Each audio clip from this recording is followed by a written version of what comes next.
Okay guys, magandang gabi sa inyong lahat and welcome back dito sa panibago nating video dito sa ating channel. This is Anthony, yung palagyan nyo nakakasama dito sa ating mga videos. No? So ngayong gabing ito guys ay ang pag-uusapan naman natin ay RTL Chicken, pag-aalaga ng 300 heads. No? Yan. So merong mga kababayan tayo na nagtatanong kung magkano daw magagastos kung ang kanilang aalagaan ay 300 heads. So, ayan. So, ngayon, ang ginawa natin dito is very different no, sa mga normal nating ginagawa.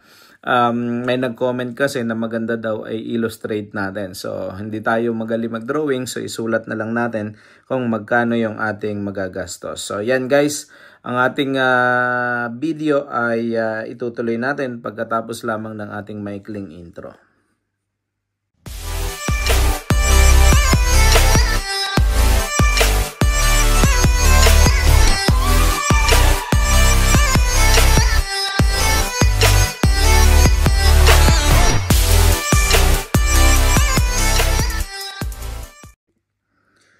Okay, welcome back.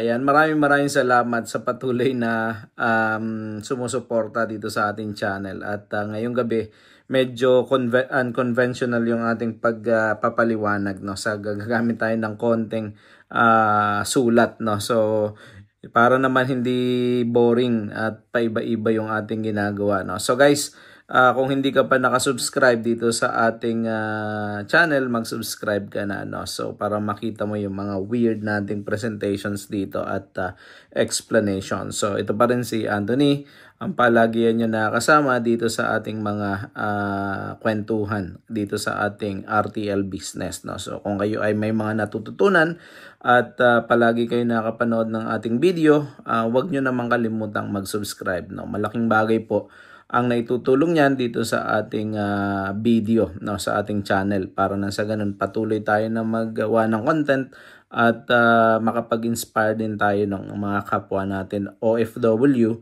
at mga kapwa natin RTL racers. So guys, hindi na natin papatagalin. Ngayong gabing ito, ang pag-uusapan natin ay RTL Chicken 300 heads. Magkano nga ba ang puhunan? Magkano nga ba ang kita? At worth it ba siyang bigyan ng effort? So, wag na natin patagalin, pag-usapan natin. So, 300 heads, kakailanganin mo dyan, syempre, unang-una, kailangan mo ng housing. So, kung ikaw ay namumroblema ng housing, kailangan gumawa ng housing, hindi mo kailangan yung mga mamahalin, no? So, simple, murang gastos, pwede na nating paglagyan ng housing yero, konting bubong, dingding, haligi, that's it. Mas magandang bukas, mas maaliwalas ang ating mga manok, especially pagdating ng summer. So, ang budget natin dyan is 140 pesos per chicken. So, kung itatimes natin sa 300 heads yan ay 42,000 lang ang magagastos natin sa ating housing. Okay? So, 42,000. So, yan ang unang-unan yung gastos, guys, yung housing. Kung meron ka na namang lumang piggery at hindi mo na ginagamit, pwede mong i-convert into a housing ng iyong mga manok. Pwede yan, guys. No? Okay? So, para hindi ka na gumastos ng 42,000, may matitipid ka na. Pero kung wala pa, yun, maghanda ka ng at least 42,000 para sa housing. Pero pwedeng bumaba pa yan dyan kasi pwedeng gumamit ka ng mga kalap, kawayan na matatagpuan lang dyan sa mga paligid-ligid ng iyong bakuran. Okay, housing. Sunod natin guys is yung ating cages. No? Yung cages natin, yung 300 heads, gagamit tayo dyan ng mahigit 6 na cages. No? Kasi ang ating cages ay naglalaman ng 48 heads bawat isang cage. So, yan, 7 cages times ng 8,500 current prevailing price sa market. Ito po yung galvanized na, ready-made. I-install na nila yan sa lugar ninyo at lalagyan na lang ng manok. Pero pwede pa rin gumawa ng mas mura, yung kawayan, kahoy at iba pa. Pero ito yung pinakamadali na paraan para tayo ay makapagsimula agad. So, yan ay gagastos tayo ng 59,500 500 pesos. Ayan yung tinatawag natin battery cages. Okay, so yan po. Next natin, ang gastos natin is yung chicken, yung ating mismong RTL chicken, no? So, yung 300 natin times 420, yan po yung prevailing prices ngayon, which is 126,000 ang kabuang presyo ng mga manok. So again, pagpipili po tayo ng manok, siguraduhin natin sa legit supplier tayo kukuha. Maganda ang ating klase ng manok na makukuha at hindi underage. Mag-ingat po tayo dun sa mga scammer na mga ahente sa Facebook. COD po ito kalimitan, hindi po kailangang magbayad, no, ng down payment kung hindi po direct kayo sa nag-aalaga. Yung direct na nag-aalaga ng manok, doon po kayo siguradong bibigay ng deposit kasi nag-a-ask po sila. Pero kung hindi po nyo nakakausap yung mismong nag-aalaga na manok, wag po kayo magbibigay ng deposit. Ayan, cash on delivery po yung mga yan palagi. Mas safe po yun, mas maganda at hindi kayo may scam. Okay? So 126,000 ang magagastos natin sa manok lang. So, magkano ang kabuuan ng ating magagastos? So, yung housing natin 42,000, yung 59,000 natin 500 na cages, at saka yung 126,000 natin na mga manok. So, lahat-lahat yan, 227,500 pesos. Sa 300 heads po, ang initial capital outlay ninyo sa manok, sa cages, at saka sa housing is nasa around 227,500 pesos. Hindi lang po yan ang ating gastos. Meron po tayong first month expenses. So yung unang-una na buwan na hindi tayo kikita kasi yan pong ating mga manok dadating sa atin 16 weeks.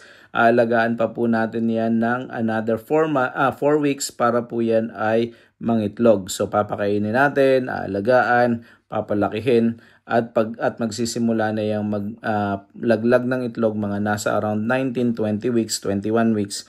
Diyan po tayo magsisimula ang kumita. So kailangan dapat meron tayong unang buwang pakain, panggastos para sa unang pag-aalaga natin. So ang unang-unang kailangan natin diyan is yung ating feeds, no? So feeds, yan pong 300 ay kakain ng around 21 sacks per month, no? So 21 sacks po ang kakainin niya na feed sa isang buwan. So i-times natin yan dun sa current feeds price namin na kinukuha dito sa amin, no? 1,470 po ang per sako. So yan po lahat-lahat 21 times 1470 is 30,870 pesos. Ang isang buwan ninyong gastos sa inyong feeds pa lang. Okay? Sunod po niyan, ang gastos natin, syempre may vitamins tayo, may electric tayo, may tray tayo na babayaran, at saka yung ibang miscellaneous fee, hindi ko na sinama dyan, no? So, anyway, mga 1,800 to 2,000 na magagastos nyo dyan. So, 1,800 po sa total is, syempre, 30,870 plus 1,800, 32,670 ang ating added price para sa unang buwan ng operation. So total capital outlay natin unang buwan, no, 227,500 plus 32,670, that's 260,170 pesos. So yan po dapat ang inyong ihahanda. Mga nasa around 270,000 pesos ang inyong ihanda para meron pa kayong mga konting allowance, no? So kung meron kayo niyan, pwede na tayo magsimula ng 300 heads nating mga manok. Okay, so yan yung total. Ngayon, ang tanong naman, kaya bang kitain yan sa loob ng isang cycle ng ating mga RTL chickens? Kaya bang kitain yung 260,170 kayang bawiin at kaya bang tumubo? So, may mga tao kasi na sumusubok at napatunayan, kahit ako napatunayan, na kumikita dito. So, pag-usapan natin kung magkano yung kikitain natin sa loob ng isang cycle. Okay, so 300 heads meron tayo. 300 heads chicken ang ating in order. Normally, ang ating pong mga manok pagka ganyang karami, nag-yield po yan ng 90 to 98%. Pero sa simula, hindi naman yan mangingitlog ng 90% to 98% agad. So ngayon po, medyo magsisimula yan sa mababa at pag medyo umiidad na, yan pong manok magdi-decline ang pag-itlog. So ilagay natin sa conservative figures na 85% ang ating makukuha. Average na po yan sa buong panahon ng pangingitlog ng ating mga manok. So yun pong 300 times 85% is 255 eggs per day times 30 days po yan ay 7,650 na itlog ang ating posibleng makuha. Ang posible nating kitain. Okay? So ngayon po ay i-times natin ngayon yung 7,650 eggs natin sa 7 pesos. Now, 7 pesos is yung prevailing average price ng ating mga itlog sa market. So yung 7,650 times 7, bibigyan po tayo niyan ng gross income monthly na 53,550 per month. No, yan po ang ating kikitain. Gross income po natin yan. 53,000 pwede na, 'di ba? Pwede na natin kitain yan sa isang buwan. Yan po ay kung 7 pesos. Pero kung kayo po magbibenta ng inyong itlog, mas mahal po yung maibibenta kasi ang benta na ito ay para sa average lang. So pinakamura po yan. Ngayon po ay nasa 11 pesos na ang large. Yun pong ang extra large. Yung large po ay nasa 10 pesos. Yung medium ay nasa 9 pesos. Yun pong small ay nasa 8 pesos, mga ganon. So, kung kayo po magre-retail nito, mas malaki ang inyong posibleng kitain. Okay? So, 53,550 per month is an average price ng inyong itlog sa isang buwan. Okay, times natin po yan sa isang cycle. So, ang cycle po natin, baligtad yung ating drawing.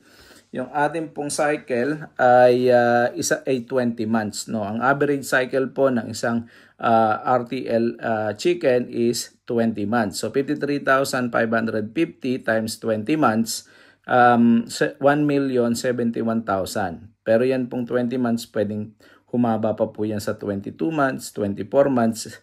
Yung iba po, pag maganda ang pag-alaga, umaabot sa 30 months. No po. So, pagka sumobra ng 20 months, bonus na po yon. Pero, conservatively, dito po sa 20 months tayo magko-compute. So, meron po tayong 1,071,000 pesos na kikitain na gross income sa loob po ng 20 months.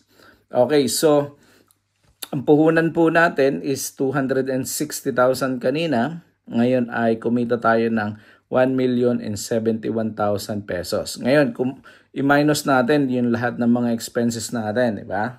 So, alisin natin yung ating monthly expenses, i-times po natin yan sa ating 20 months na cycle. So, 32,670 times 20 months, meron po tayong gastos na 653,400 sa isang cycle. Sa atin pong monthly expenses po yan. Kaya lang, dadagdag po natin dyan yung ating kaninang pinuhunan sa manok, sa cages at sa ating housing. So, para hindi po tayo malugi. So, 653,400 plus 227,500. Ang total capital expenses po natin sa isang cycle is 880,900 pesos. Ayan, so medyo malaki din. Ayan yung ating total. Ngayon, magkano yung ating kikitain? Kung ima-minus natin, baligtad na naman tayo. So, meron po tayong 1,071,000 pesos na kinita. Minus natin yung ating pong ginastos na 880,900. Meron po tayong 190,100 pesos na total net profit. No? So, yan po. Ngayon, yung total net profit po natin na yan is dadagdagan pa natin sa pinagbentahan natin ng kal nating mga manok. So, current prices po ng kal ng mga manok is nasa around 120. So, during the process po, sigurado tayo na magkakaroon po tayo ng mortality. Ang allowable figure is 10% para po sa mortality o dun sa namamatay nating mga manok. So sabihin natin na ang namatay nating manok is 30 pieces sa loob ng isang cycle. Yan pong matitira ay 270 times 120. Mayroon po tayong mapapagbentahan na 32,400 pesos. Pag ini-add po natin dyan do sa 190,000 nating kinita, meron po tayong total na 222,900 pesos. So yan po ang ating kikitain. O na 500 pesos, mali po ang sulat natin dito. So 500 po ito. 32,400 500. So 222,500 pesos po ang ating kikitain. Di pa po kasama dyan yung ating pinagbentahan ng mga sako na atin pong ginamit sa feeds. Hindi pa rin po kasama dyan yung presyo ng ipot na ating ibinenta, kasi yan po ay pwede tayong makapagbenta ng ipot at pwede rin po tayong makapagbenta ng sako. Ang atin lang po dito ang kwinenta ay yung sa itlog at saka yun pong sa kal. Ayun po. So sa tingin ko, sa loob ng 20 buwan, meron po tayong posibleng kitain na 222,000 sa puhunang 227,000. Almost 100% po ang pwedeng kitain.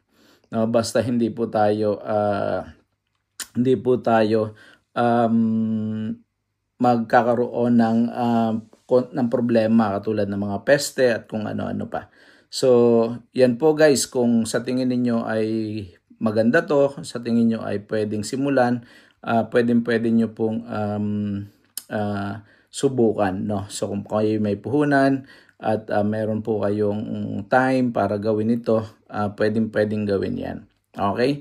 So kikita sa itlog. At ang itlog po kasi, ang pinakamaganda diyan is pambansang pang-ulam po yan. Dati kasi sardinas ang pambansang ulam, ngayon po ay itlog na. Kasi mas mura po ang itlog kaysa sa sardinas na ngayon.